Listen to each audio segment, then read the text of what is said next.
जहाँ जहाँ पर भी असैसिनेशन हुआ है उन सब घरों में मैं पर्सनली गया हूँ और वहाँ पर असैसिनेशन से पहले बहुत लंबे समय तक उनसे पैसा लिया जाता रहा। एक स्टेज ऐसी भी आई जब उन्होंने अपनी मजबूरी जाहिर कर दी कि हम आगे पैसा नहीं दे पाएंगे। तो इसका बेसिस भी यही है कि आहिस्ता आहिस्ता ये बातें बढ़ती गई, लोगों ने जाना शुरू कर दिया और हम कोशिश करते रहे, लेकिन हमारी कोशिश नाकाम इसलिए रही कि हम वही उनको पुलिस सिक्योरिटी, एडमिनिस्ट्रेटिव सिक्योरिटी नहीं दे पाए।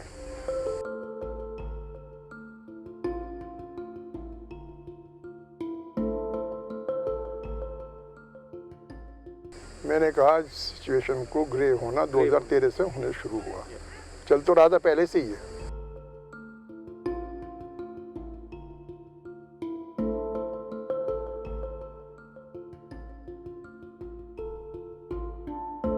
ये गांव है जानपुरा, अगर कोई अपनी जान बचाने के लिए 2 किलोमीटर भी आ जाएगा तो व्हाट विल करके वो पिक नहीं पाएगा बाद में। So that is also migration. अच्छा, अगर आप माइग्रेशन की डेफिनेशन ये है कि सर्टेन किलोमीटर एरिया जब कवर करेंगे तभी माइग्रेशन कहलाएगा, मैं माइग्रेशन को मानता हूँ कि they are being forced to leave their residencies, they are being forced to leave their trade. जब वो कहीं भी जाएँ, छिप कर रहें, कहीं कुछ करें जा करके, अगर they find it safer they will go. हो सकता है उनके रिश्तेदार वहाँ रह रहे हैं, उनके साथ आकर रुकना शुरू कर दिया।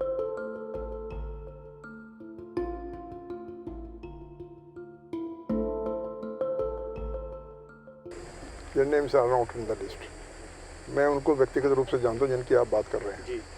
वो रोड कम्युनिटी है, वो सारे कायस्थवाड़े में रहते थे और कायस्थवाड़े में से भी वो प्लेजर के लिए नहीं गए, ये भी मैं आपको बता रहा हूँ। आहिस्ता आहिस्ता जो बराबर वाला बस्ती है वो कुरैशी समाज की है। कुरैशी समाज ज़रा ज़्यादा असर्टिव होता है। आहिस्ता आहिस्ता उन्होंने बढ़ना शुरू किया और जब कायस्थवाड़े में प्रवेश करना शुरू कर दिया, इनके आइसोलेटेड हाउस थे, एक का मकान यहाँ है, दूसरे का मकान वहाँ है, तीसरे का मकान वहाँ है। बाहर भी वो निकले हैं, अगर जो अपने ज़मीनों पे उन्होंने मकान बना लिया करके, बाहर भी वो डर से निकले हैं।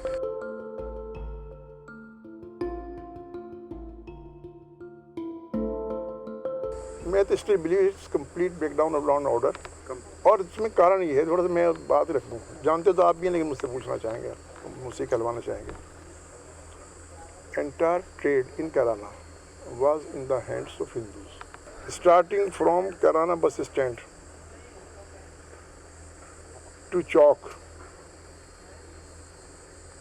to Jorma Kuan to पुराना बाज़ार, सिवाय मैं बचपन से देख रहा था 4 दुकानें जूतों की थी जो मुस्लिम बैठते थे, बड़े बुजुर्ग से थे, बहुत अच्छा व्यवहार करते थे, 4 दुकानें उनकी थी।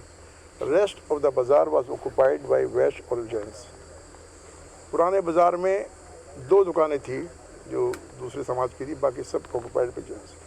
आज वहाँ पर 2 दुकानें हिंदुओं की रहेगी, 90 दुकानें चली गई उनसे। Same thing happened here in Chowk Bazaar. ये सब बड़े आदमियों का सेंटर था जहाँ आड़त की दुकान होती थी। हम लोगों का वीट और मेज़ और ये सब वहीं जाती थी जा करके, and it was all occupied by Vaishya Samaj. Not a single Vaishya is there. You can go and verify it yourself.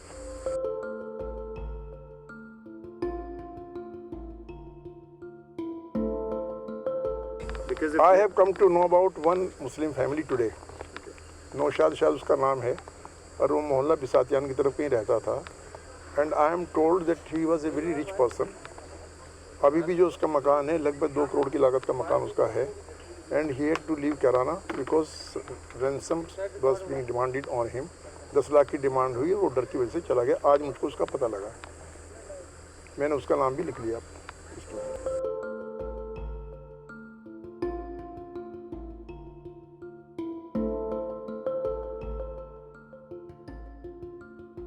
एक तो Panipat is not part of UP.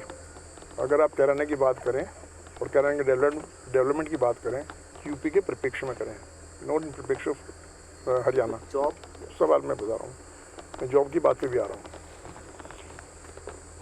Kairana की जहाँ तक डेवलपमेंट की बात है, इंडस्ट्री तो यहाँ आएगी नहीं। इंडस्ट्री इसलिए नहीं आएगी, कोई आदमी अपनी जान जोखिम में डाल करके इंडस्ट्री नहीं डालेगा, उसमें मैं नहीं कर सकता, कुछ भी नहीं कर सकता। यहाँ की इंडस्ट्रियल स्ट्रीट जाके देखिए जो बिटवीन कैराना एंड शामली है, एक भी इंडस्ट्री आपको बंद नहीं मिलेगी। 20,000 persons are working in those industries. और हमारे पश्चिम उत्तर प्रदेश की सबसे मजबूत इंडस्ट्रियल स्टेट है, number 1।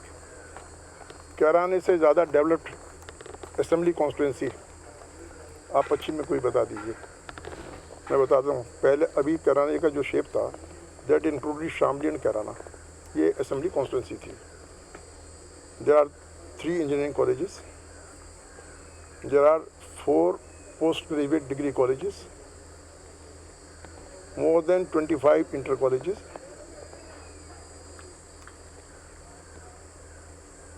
there are 3 national highways.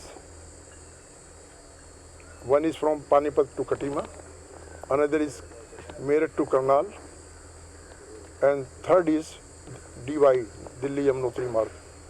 किसी ज़िले में भी आपको 3 नेशनल हाईवे नहीं मिलेंगे जहां ज़िले हेडक्वार्टर को टच करके जाते हों। एक आगे बता दूं आपको,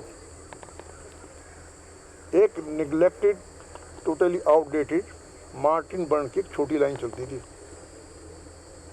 जो इस सारे रूट को कवर करती थी। आज वहाँ ब्रॉड गेज लाइन चल रही है और रिसेंटली उस ब्रॉड गेज लाइन को डबल करने का बजट में प्रावधान कर दिया गया है। नॉट दैट, इलेक्ट्रीफाई करने का प्रावधान कर दिया गया है, कॉस्टिंग अबाउट 2,500 रुपीज़। उसके अलावा from Meerut to Panipat new railway line costing about 3,500 rupees. अभी 10,000 करोड़ का इन्वेस्टमेंट यहाँ पर हुआ है। ये अगर इसको भी डेवलपमेंट हम नहीं कहेंगे तो किसको डेवलपमेंट हम कहेंगे। अभी कल तक शामली NCR में आने वाला है, कल तक। Proposal is pending for the last 3 years, but today I got the intimation कि board will be sitting tomorrow and Shamli district will be part of the NCR.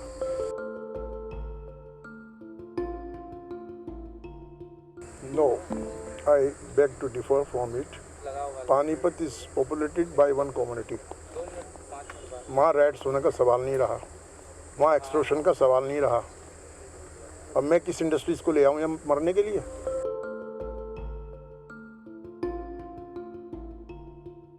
No riots have not taken place here. Yeah, so that's the point. No, that is not the point. Yeah. I made it clear. Extortion की गुंजाइश नहीं, extortion की गुंजाइश पानीपत में नहीं है, कैराने में। This one, हाँ।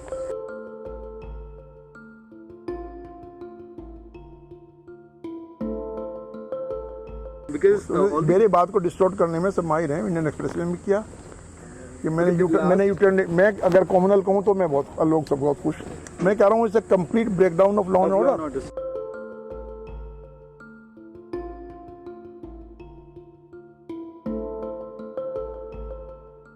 ये थोड़ा सा इसके सोशल इकोनॉमिकल सारे पहलुओं पे हमें सोचना चाहिए। क्या कारण है मुझे पता नहीं उसका। मैंने यहाँ का रिप्रेजेंटेटिव होने के नाते, शायद वो आउट ऑफ कॉन्टेक्स्ट हो सकती है बात, ये मुझे बहुत प्यार सबका मिला है। आप लोग बिलीव नहीं करेंगे कि मुझे अब मुस्लिम वोट कितने मिलते हैं। 2012 में विधानसभा का चुनाव लड़ा था, ईदगाह है, मुस्लिम हार्ट में है, वहीं मैंने मीटिंग कराई थी। पहली मीटिंग थी, 10,000 आदमी जहाँ पे इकट्ठे हो सकते मेरे लिए, और उन लोगों ने मुझको जी जान से वोट दिया। मैं भी उनके लिए जी जान से काम करने के लिए तैयार रहता हूँ। ये अनफॉर्चुनेट पार्ट सारी कम्युनिटी को बदनाम करने का 1% आदमियों का होगा, 2% आदमियों का होगा, जो अब कम्युनिटी के इंटरेस्ट में काम नहीं कर रहे।